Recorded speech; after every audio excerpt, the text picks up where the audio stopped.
ಪರಾಶಕ್ತಿಯೇ, ಓಂ ಶಕ್ತಿಯೇ ಮರೂರರಸಿಯೇ, ಓಂ ಶಕ್ತಿಯೇ ಓಂ ವಿನಾಯಕ, ಓಂ ಶಕ್ತಿಯೇ ಓಂ ಕಾಮಾಕ್ಷಿಯೇ, ಓಂ ಶಕ್ತಿಯೇ ಓಂ ಬಂಗಾರು ಕಾಮಾಕ್ಷಿಯೇ, ಓಂ ಶಕ್ತಿ ಓಂ ಶಕ್ತಿ ಓಂ ಶಕ್ತಿ ಓಂ ಶಕ್ತಿ ಓಂ ಶಕ್ತಿ ಓಂ ಶಕ್ತಿ ಓಂ ಶಕ್ತಿ ಓಂ ಶಕ್ತಿ ಓಂ ಶಕ್ತಿ ಓಂ ಓಂ ಓಂ.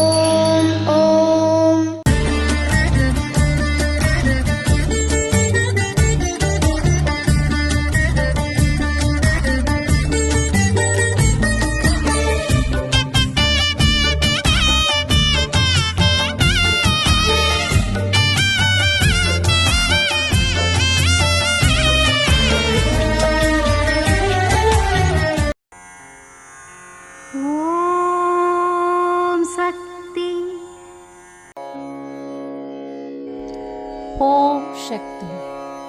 ನಿನ್ನ ಮನೆಯಲ್ಲಿ ಕಸ ಅಧಿಕವಾಗಿ ಇರುವಾಗ ಇನ್ನೊಬ್ಬನ ಮನೆಯ ಕಸವನ್ನು ಕೆರಳಬೇಡ.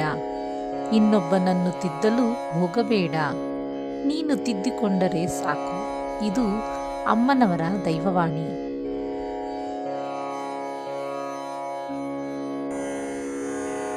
ಓಂ ಶಕ್ತಿ.